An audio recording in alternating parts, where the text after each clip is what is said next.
Something the matter? Did you watch the last video we did? 7 times. The webcam is moving by itself.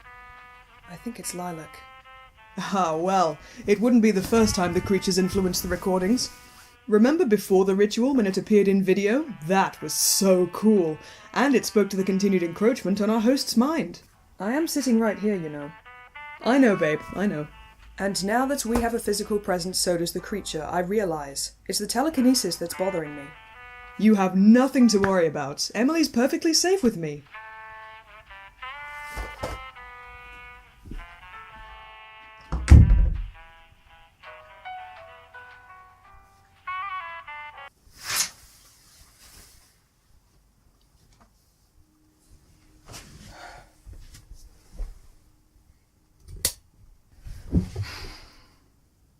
Hello.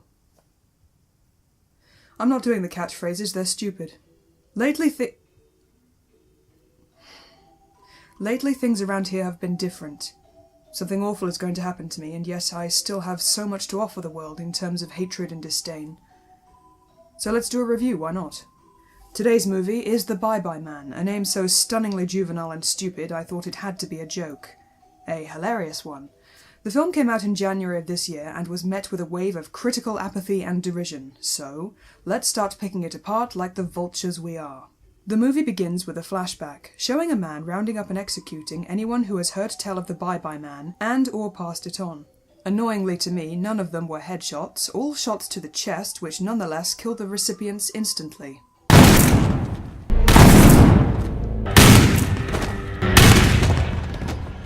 If the movie had stuck with the more interesting 1950s aesthetic, I might have forgiven it.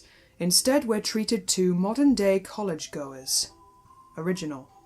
Now, the movie goes to lengths to show that they're not all deplorable douchebags, but I hate them nonetheless. I see she approves, huh? Oh look, they're in love. That conquers all in these movies, doesn't it? Our 3 protagonists, Elliot, his girlfriend Sasha, and their friend John, are moving into a shared house together. Although the place is nice enough, they soon begin to pick up on strange paranormal phenomena. Now, my main problem with the 3 is that they're all hopelessly bland. I couldn't tell you a thing about them personally.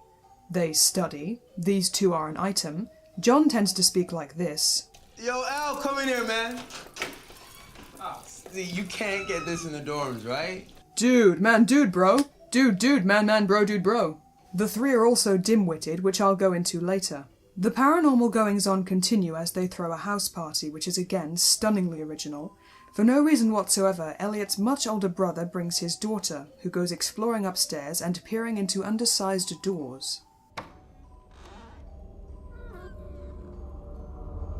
Would you believe her name is actually Alice? If there's one thing I can't stand, it's pointless allusions to Alice's adventures in Horrorland. Wonderland. Elliot finds a convoluted reference to the Bye-Bye Man in one of the bedside cabinets upstairs. The supernatural significance of this is proven by one of their friends, a psychic who is proven to be 100% infallible, taking care of any tension quite nicely. Don't think it, don't say it, don't think it, don't say it, don't think it, don't say it, don't think it, don't say it, don't think it! Oh look, trailer fodder. The Bye-Bye Man. You forgot to do the thing, Elliot. Bad trailer whore. Bad. I'm going to dive into spoiler territory now. Prepare yourselves. Okay, here we go. The Bye-Bye Man is an entity which is summoned, as the seance would suggest, by thinking or speaking his name. He has the ability to affect people's thoughts by inducing hallucinations, and can also affect their actions by forcing people to kill their friends or to spread the good word about him.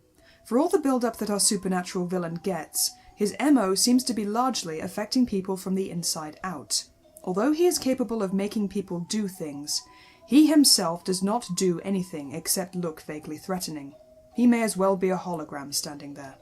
Furthermore, they did the Bye-Bye Man a disservice by making him too powerful. Let me explain why, using another pale evil dude in a cloak, Lord Voldemort. Voldemort is a character who can be summoned, or at the very least alerted to your whereabouts when you utter his name, and he cannot make you do this either.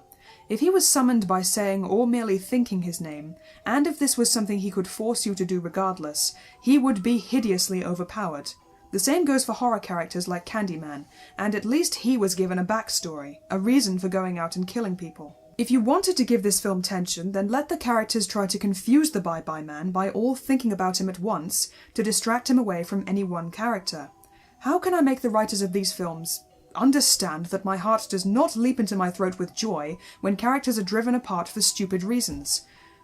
This brings me on to my next point, the problem with hallucinations. Elliot, John and Sasha know that they're hearing and seeing things and still fall for it. This is why Elliot winds up stabbing his girlfriend to death, mistaking her for John. Carry out reality checks, people. Here, let me get my bag of spinning tops, you can have them for free. The hallucination plot device works better in Oculus, although I hate that movie too, because the main characters did do reality checks and have fail-safes for all their plans. Also, those mind tricks were the mirror's defense, a means to prevent being destroyed. We don't know if the Bye-Bye Man can be destroyed or even attacked because nobody ever tries it. Do you remember in the Harry Potter books when he suggested sticking a sword in Voldemort? It was at least an idea. Now, there are a lot of things wrong with this movie, especially when it comes to foreshadowing. The filmmakers don't know what the hell they're doing. As one example, the characters find deep slashes in the brickwork around the house, which leads us to believe that the Bye-Bye Man is sporting either Wolverine claws or Freddy fingerknives. But in the end, said claws are never revealed. Maybe they belong to the Hound of Hell, but again, said hound is never shown to actually do anything, it's only meant to look scary. Another example, Sasha is shown to become sick and to get sicker as the movie goes on. This only happens to her, and you may be wondering what it's leading up to. Big fat nothing. And don't give me that bullshit misdirection excuse because she gets unexpectedly bumped off, it's just poorly thought out. Nothing has any connection to anything. You can tell the Bye-Bye Man is near when coins are dropped or a train is heard. Why? Because! It seems to be a terrific blend of three things. The filmmakers are stupid, the characters are written as stupid, or the audience is presumed to be stupid. Oh, you need an example of that last one? How about having the characters read everything aloud to us? You look like a model from the 70s. The personal pilot of a James Bond villain. No animals were harmed in the making of this card. Don't think it, don't say it. Don't think it, don't say it. Register Archive, dead file 69. The writer. It was his nightstand. Thank you. Thank you very much.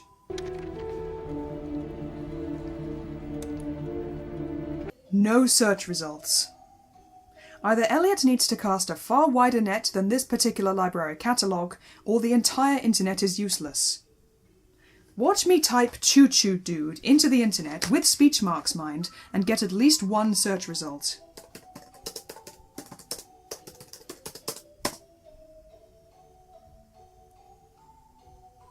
Now you see.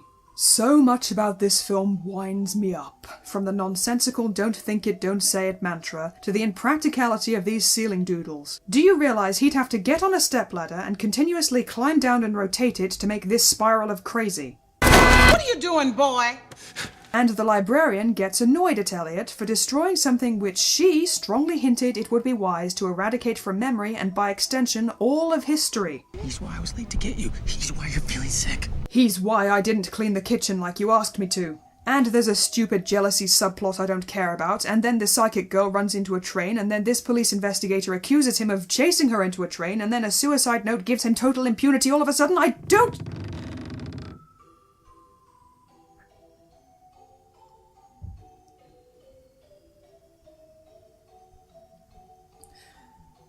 I don't need to go on, do I?